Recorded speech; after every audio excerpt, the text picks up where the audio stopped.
Halo semuanya, saya Jagaris Castro akan menjadi moderator pada presentasi pada pagi hari ini hingga pada siang hari nanti. Teman-teman pernah mendengar kata konsumsi generasi muda atau Gen Z? Nah, konsumsi generasi muda ini berpengaruh pada sektor perekonomian teman-teman, seperti meningkatkan anggaran belanja dan perilaku konsumtif, seperti membeli kopi pada kafe, membeli belanja online, serta berlangganan Netflix, Spotify, atau YouTube.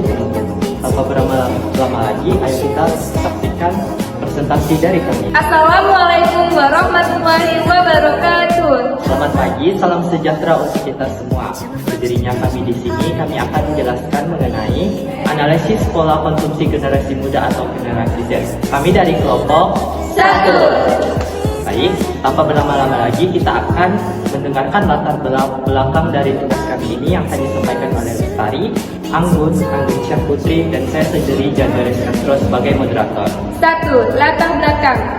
Ekonomi merupakan bagian penting dalam kehidupan manusia, di mana kegiatan pelaku terdapat pelaku ekonomi yang saling berinteraksi, yaitu rumah tangga konsumen, rumah tangga produsen, pemerintah, dan lembaga keuangan.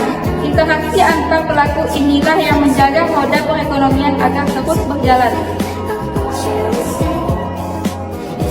Rumah tangga konsumen atau RTK menempati posisi strategis dalam sistem ekonomi karena setiap aktivitas ekonomi berawal dari kebutuhan mereka. Generasi muda yang saat ini jumlahnya mencapai 1/4 populasi di Indonesia termasuk dalam kelompok RTK yang sangat aktif. Mereka bukan hanya konsumen pasif tetapi juga penggerak utama tren dan inovasi. Arus globalisasi, perkembangan teknologi, dan media sosial membuat pola konsumsi generasi muda berbeda dengan generasi sebelumnya. Mereka lebih dekat dengan produk digital, mengikuti tren global dan cenderung konsumtif. Fenomena ini menghadirkan tantangan sekaligus peluang bagi perekonomian Indonesia. Oleh karena itu, penting untuk menganalisis peran RTK, khususnya generasi muda, dalam pola konsumsi sehari-hari. Analisis ini akan menguraikan bagaimana peran rumah tangga konsumsi mempengaruhi produsen, pemerintah, dan lembaga keuangan, serta bagaimana konsumsi generasi muda atau generasi Z dapat diarahkan menjadi lebih bijak dan berkelanjutan. Oke, selanjutnya materi kedua adalah analisis peran pelaku ekonomi rumah tangga konsumen atau lebih singkatnya disebut RTK. Kepada Rama dipersilakan. Pengertian RTK, rumah tangga konsumen adalah kelompok individu atau keluarga yang menggunakan pendapatannya untuk membeli barang dan jasa. Dan RTK juga berfungsi sebagai pihak yang mengalokasikan sumber daya pendapatan untuk kebutuhan hidup. Kemudian yang kedua adalah peran rumah tangga konsumsi dalam ekonomi yang akan dijelaskan oleh Lestari. Sebagai konsumen, RTK membeli barang dan jasa untuk memenuhi kebutuhan pokok, makanan, pakaian, tempat tinggal maupun kebutuhan lain, hiburan, transportasi, pendidikan. Sebagai penentu permintaan pasar, permintaan konsumen menentukan arah produksi. Jika generasi muda gemar membeli makanan cepat saji atau minuman kopi, produsen akan memperbanyak produksi di sektor itu. Ada juga sebagai pendorong inovasi, generasi muda menuntut sesuatu yang baru, praktis, dan kreatif. Hal ini memaksa produsen menciptakan inovasi, baik dari segi produk, layanan, maupun pemasaran. Sebagai sumber pendapatan produsen dan pajak pemerintah, uang yang dibelanjakan RTK menjadi pendapatan produsen, kemudian sebagian masuk ke negara melalui pajak.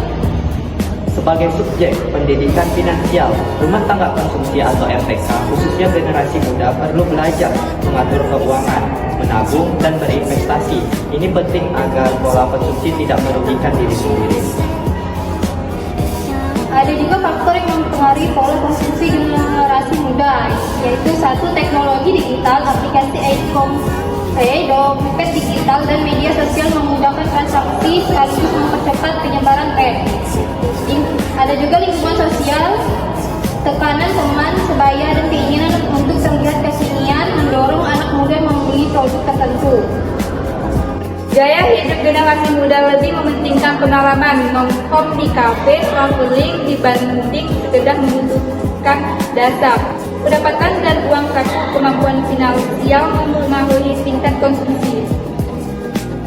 Pengaruh globalisasi budaya luar seperti K-pop, fashion barat, dan tren makanan global berpengaruh pada pola konsumsi anak muda Indonesia. Kemudian ada studi kasus atau ilustrasi nyata. Yang pertama ada fenomena kopi kekinian. Kopi kekinian menjadi contoh nyata pola konsumsi generasi muda. Harga mulai dari 20.000 sampai dengan 40.000 per gelas dianggap wajar, meski secara ekonomi tidak efisien dibandingkan membuat kopi sendiri. Dampak positif dari fenomena kopi kekinian ini adalah mendorong UMKM berkembang, membuka lapangan pekerjaan baru, dan menjadi ruang kreatif bagi anak muda. Sedangkan dampak negatifnya, pertama, menumbuhkan pola konsumtif, kedua, mengurangi kebiasaan menabung, ketiga, pengeluaran harian membengkak. Fenomena belanja online. Generasi muda lebih suka belanja melalui platform karena praktis dan sering ada promo. Positifnya, termudah akses barang, mendukung ekonomi digital. Negatifnya, rawan pemborosan, muncul budaya lapar diskon. Dan ada juga fenomena gaya hidup digital. Pengeluaran untuk langganan Netflix, Spotify, game online, hingga pulsa internet menjadi bagian besar dari konsumsi anak muda. 5. Alur interaksi ekonomi RTK. RTK generasi muda membeli produk dan jasa. 2. Produsen mendapat keuntungan membayar tenaga kerja. 3. Pemerintah menerima pajak dari kegiatan usaha. 4. Lembaga keuangan memfasilitasikan transaksi digital, menyalurkan kredit usaha, menyediakan tabungan dan investasi. 6. Yaitu dampak pola konsumsi generasi muda. Dampak positifnya yaitu mendorong pertumbuhan UMKM, menghidupkan ekonomi kreatif, mempercepat inovasi teknologi, membuka peluang lapangan kerja baru. Dampak negatifnya yaitu gaya hidup konsumtif, menurunnya kebiasaan menabung, rentan terjebak utang atau pay later pinjol, kesenjangan antara kebutuhan dan keinginan. Yang terakhir yaitu kesimpulan, rumah tangga konsumsi generasi muda adalah motor penting perekonomian Indonesia. Pola konsumsi mereka dipengaruhi oleh teknologi, media sosial, dan tren global yang berkembang. Konsumsi generasi muda dapat menjadi kekuatan positif bila dikelola dengan bijak, namun bisa merugikan bila ada sifat konsumtif. Kemudian ada rekomendasi. 1. Bagi generasi muda, belajar literasi finansial sejak dini. Kemudian yang kedua ada membuat anggaran bulanan. Ketiga, menabung dan investasi minimal 10% dari pendapatan.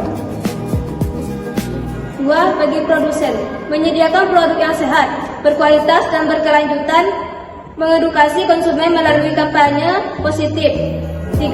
Bagi pemerintah, menyusun program literasi keuangan di sekolah atau universitas, membatasi iklan yang mendorong konsumsi berlebihan. 4. Bagi lembaga keuangan, membuat produk tabungan atau investasi ramah anak muda, menyediakan edukasi keuangan melalui aplikasi digital. Baik teman-teman, sebelum kami menutup presentasi singkat ini, kami akan membuka pertanyaan. Bagi yang ingin bertanya, dipersilakan. Halo, saya mau bertanya. Perkenalkan, nama saya Tribun Yohana dari kelompok 2. Pertanyaan saya, apa rekomendasi yang bisa dilakukan generasi muda agar konsumsi lebih bijak? Baik, terima kasih atas pertanyaannya dari saudari Triponia Romana dari kelompok 2. Kami akan menjawabnya dengan cara generasi muda perlu mengubah pola konsumsi dari sekedar mengikuti tren menjadi konsumsi yang lebih terarah dan bermanfaat. Jadi teman-teman saya ada tambahan, dipersilakan. Generasi muda harus memahami cara mengatur keuangan, mulai dari membedakan kebutuhan dan keinginan, menghitung anggaran, hingga memahami risiko utang konsumtif. Pengetahuan ini penting agar mereka tidak mudah terjebak dalam gaya hidup boros. Baiklah, saya akan menambahkan dari Lestari. Membuat anggaran bulanan dengan menyusun rencana keuangan, anak muda dapat membatasi pengeluaran yang tidak penting dan memprioritaskan kebutuhan utama. Misalnya, menetapkan batas belanja harian atau bulanan sehingga tidak melebihi pendapatan atau uang saku yang dimiliki. Baik, saya juga mau menambahkan penjelasannya dari Anggun, yaitu menabung dan berinvestasi minimal 10% dari pendapatan. Kebiasaan menyisihkan sebagian pendapatan sejak muda akan membantu mereka memiliki dana darurat dan persiapan masa depan. Selain menabung di bank, mereka juga bisa memanfaatkan instrumen investasi sederhana seperti deposito, reksadana, atau emas. Baik, saya akan menambahkan penjelasan dari Agustina, yaitu mengikuti kampanye positif banyak gerakan anak muda seperti bijak konsumsi, bijak investasi, atau gerakan menabung harian 10.000 yang dapat membantu melatih disiplin finansial. Dan yaitu juga bijak dalam menggunakan fasilitas digital, misalnya tidak tergoda promo belanja online berlebihan.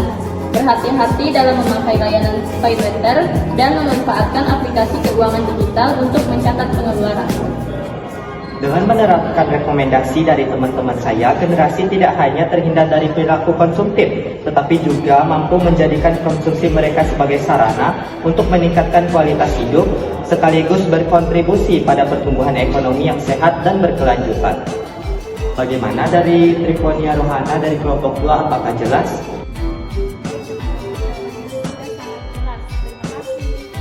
Sekian presentasi singkat dari kami. Apabila ada kesalahan dalam perkataan perbuatan kami mohon maaf.